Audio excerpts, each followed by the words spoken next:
Welcome to RWG Publishing, and welcome back to another compelling deep dive. Hmm.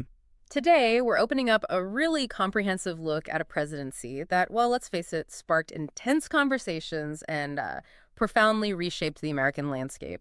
We're talking about Bill Vincent's The Trump Legacy, how Donald J. Trump changed America. Yeah, and our mission today really is to explore those significant shifts, the lasting impacts of the Trump era, all meticulously detailed in this book. Right. We'll unpack the key areas where, according to Vincent, Trump left a really indelible mark. We're talking domestic policy, international relations, the whole gamut, basically giving you a shortcut to being remarkably well-informed on this really pivotal period. Exactly. So get ready to uncover the core themes, maybe some surprising ways the status quo was challenged, and just the broader context presented in this pretty extensive source material. Let's do it.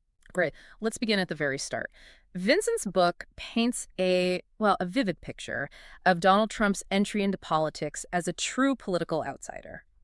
What, from Vincent's perspective, was really novel about his unconventional approach? What immediately set him apart? Well, what's fascinating here, and Vincent really zeroes in on this, is how his candid, sometimes brash communication style, his sort of unprecedented direct connection with voters through social media, and his, let's say, fearless critique of Washington insiders.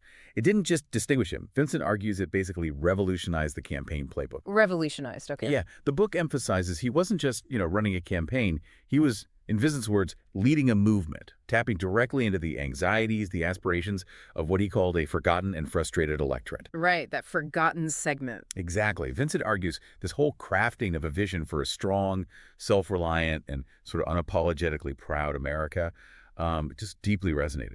And that movement, as Vincent details it, it rallied around this really undeniable cry, "Make America Great Again." Yeah.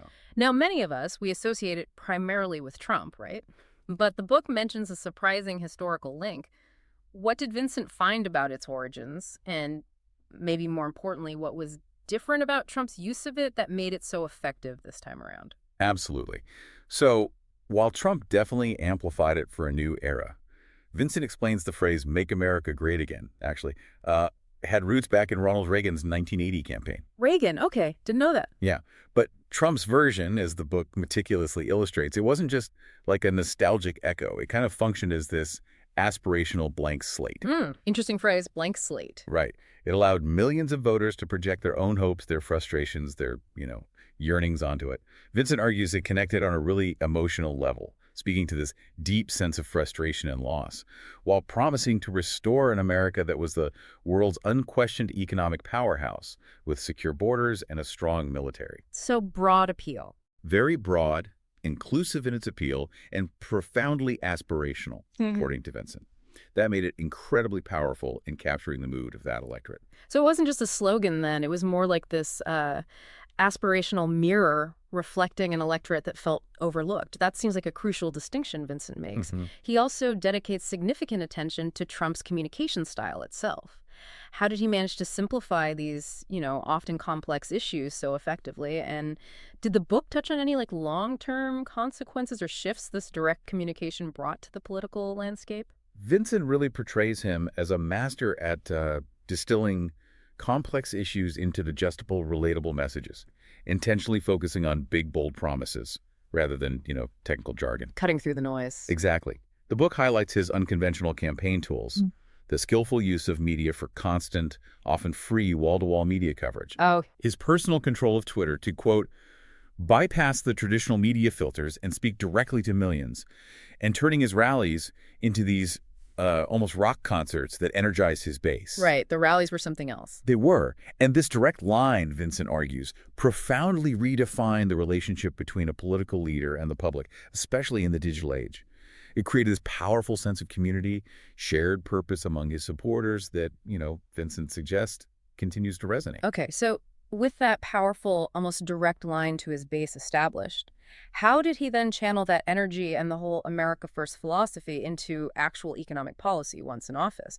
Vincent's book really highlights a few key areas here, starting with taxes. Indeed. Vincent pinpoints the most significant economic overhaul as the Tax Cuts and Jobs Act, the TCJA of 2017. Right, TCJA. Big one. Huge.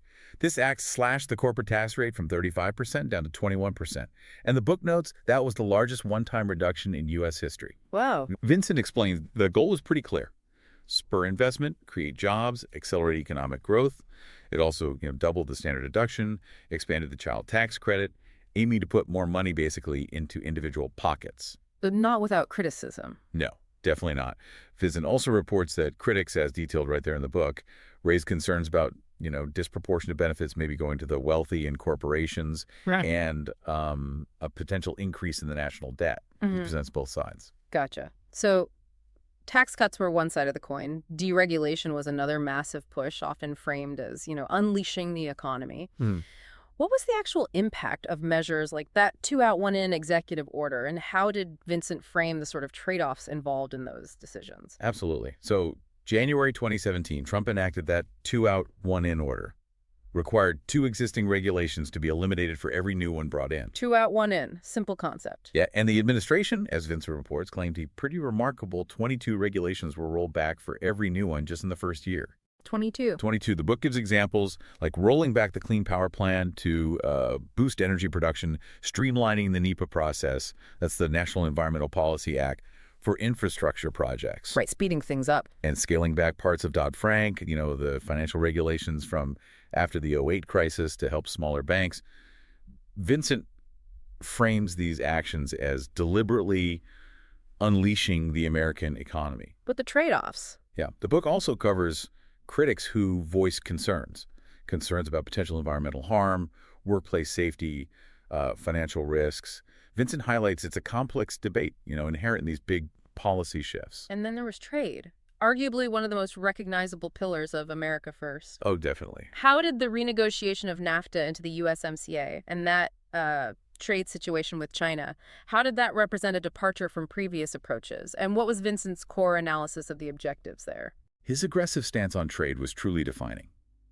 Vincent's book highlights the renegotiation of NAFTA into the United States-Mexico-Canada Agreement, or USMCA, in 2020. USMCA, right. And this included pretty significant changes, like requiring 75% North American content for cars.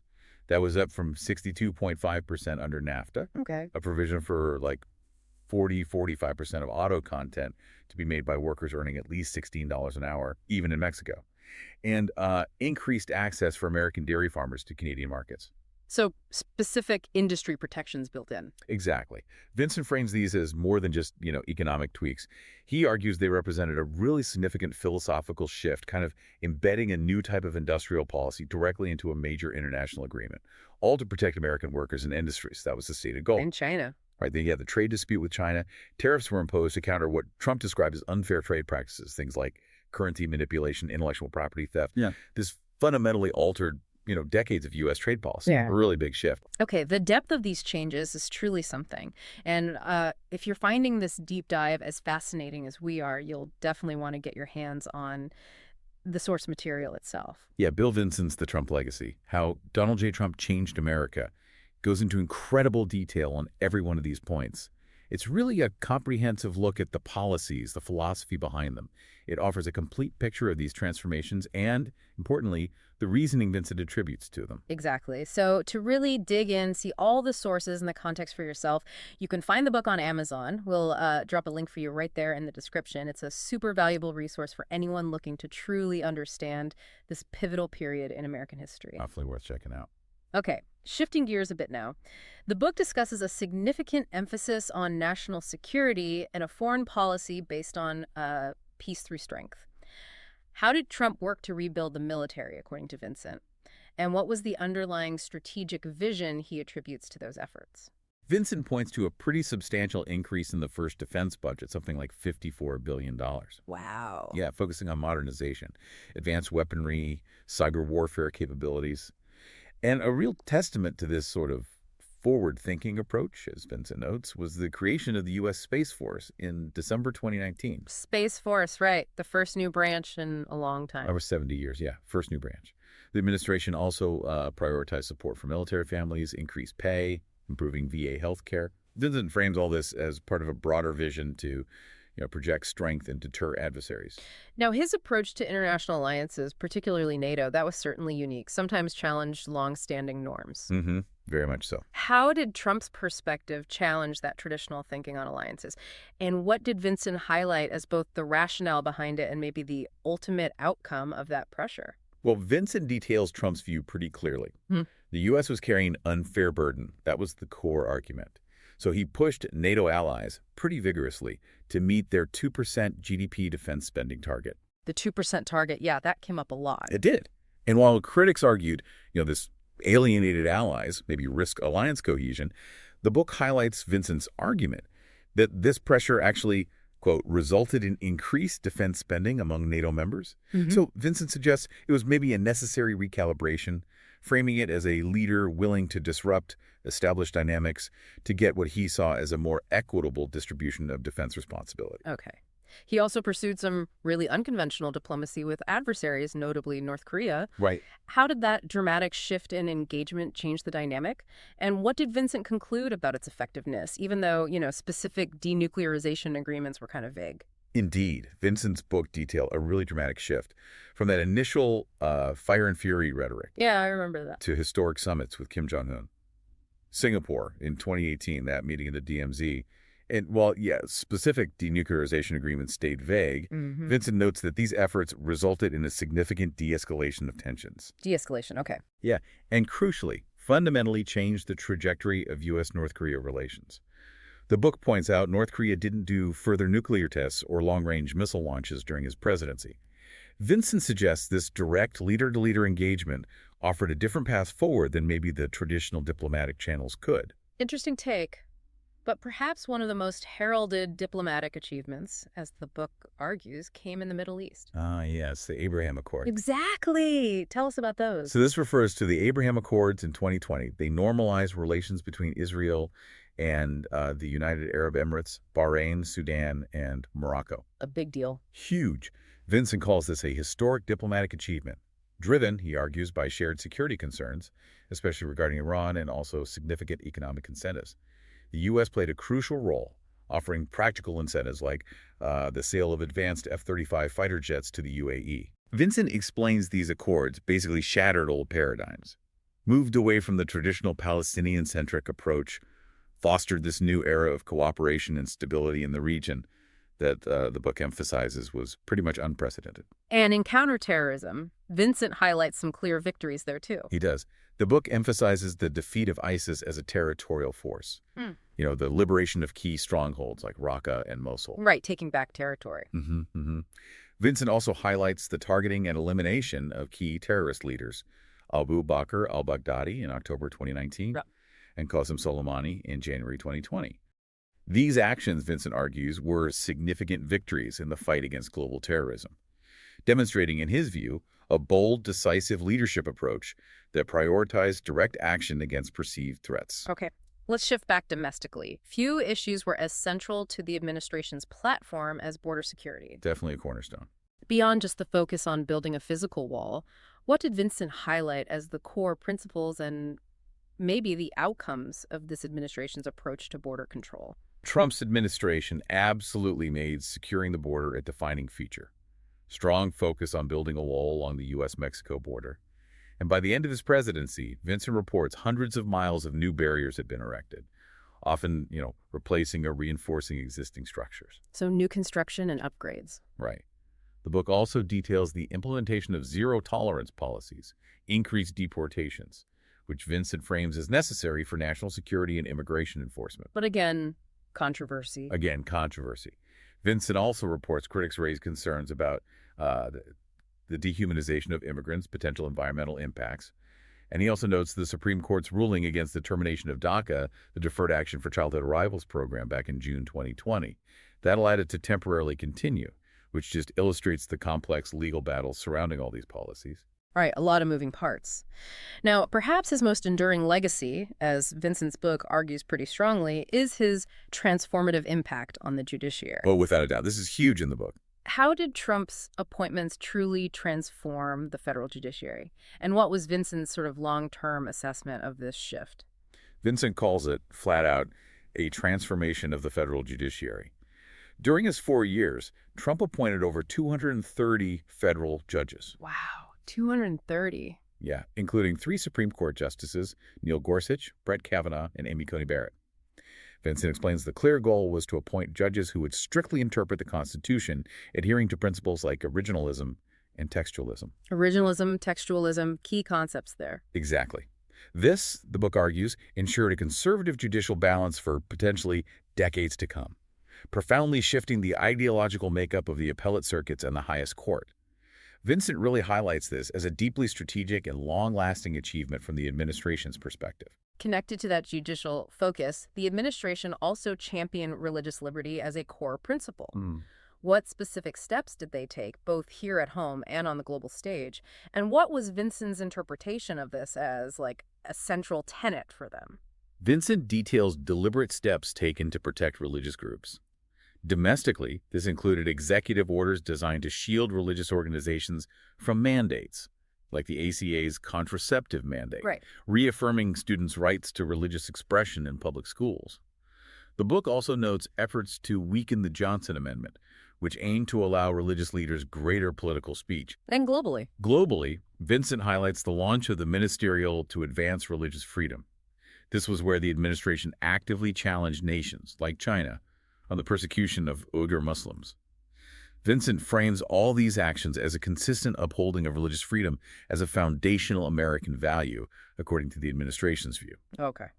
We also really can't overlook his administration's response to the, well, unprecedented challenge of the COVID-19 pandemic. Unprecedented is right. Operation Warp Speed is highlighted, but what did Vincent reveal about its actual scale and the broader strategy for balancing public health with, economic recovery? The book highlights Operation Warp Speed, launched May 2020, as just a monumental undertaking. Vincent describes it as this ambitious public-private partnership aimed at delivering COVID-19 vaccines in record time. Which happened relatively quickly. It did. Resulted in the Pfizer-BioNTech and Moderna vaccines getting emergency use authorization by December 2020. Vincent actually calls this one of the most significant scientific and logistical feats in modern history. High praise. Yeah. The administration also focused, as the book details, on balancing public health with economic recovery, implementing the $2.2 trillion CARES Act, the Paycheck Protection Program, PPP, to support businesses and workers through this completely unforeseen crisis. Okay, pulling back now for a bigger picture view. Vincent's book then examines the long-term impact on the political landscape itself, defining what came to be known as Trumpism. Trumpism. Vincent describes it as a blend of populism and nationalism, sure, but what did the book uncover as the real engine behind its staying power?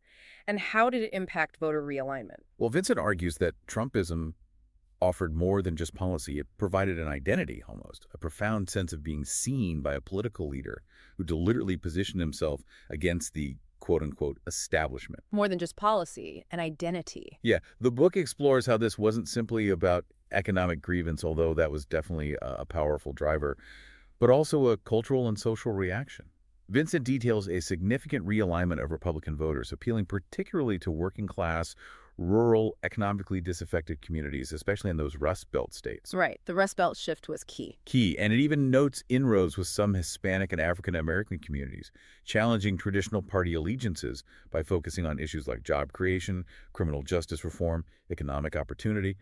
Vincent suggests it exposed these deeper, maybe systemic changes in the American electorate. And finally, a core theme of his presidency that Vincent consistently emphasizes throughout the book was this effort to restore American patriotism. Yeah, that runs through the whole analysis. How did Vincent explain that America First vision in terms of patriotism? His America First vision, as Vincent explains it, consistently emphasized placing the interests, needs, and values of the American people above all else. Pretty straightforward. He established the 1776 Commission to Promote a Patriotic Education, celebrating the nation's founding values, and directly countering narratives like the 1619 Project. The 1776 Commission, right? The administration also focused on celebrating American heroes, traditions, symbols, the flag, monuments, all to foster a renewed sense of national pride and unity. For Vincent, this was about reinforcing a shared national identity and a common understanding of America's exceptionalism, as the administration saw it. So what does this all mean for you, our listener? Bill Vincent's The Trump Legacy, it really emphasizes the profound and lasting changes that occurred during this period. It offers a kind of roadmap, really, to understanding a truly transformative era. Yeah, and if we connect this to the bigger picture, Trump's presidency, as it's meticulously detailed in this book, it represents a significant turning point in American governance, in national identity. It established new precedents in political communication, economic policy, global engagement, all driven by that core philosophy of America First that Vincent argues has maybe irrevocably altered the political landscape. Whether it's through the tax code, the Supreme Court, international diplomacy, Vincent's book presents a powerful argument for how his approach, disruptive and bold as it certainly was, laid a new foundation for the nation's direction, reshaping how America sees itself and maybe how the world sees America too. Mm-hmm.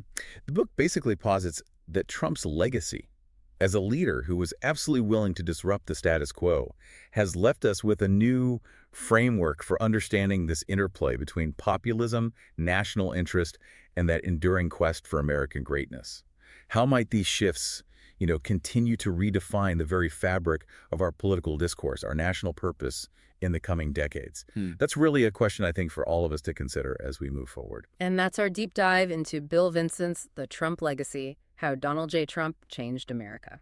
And for those of you who want to explore this extensively researched book even further, you can find it available right now on Amazon. We've put the link in the description for you. Easy to find. Once again, thank you for joining us on this exploration of some really significant transformations in America. Thanks for tuning in. Thank you for listening to the Deep Dive Podcast.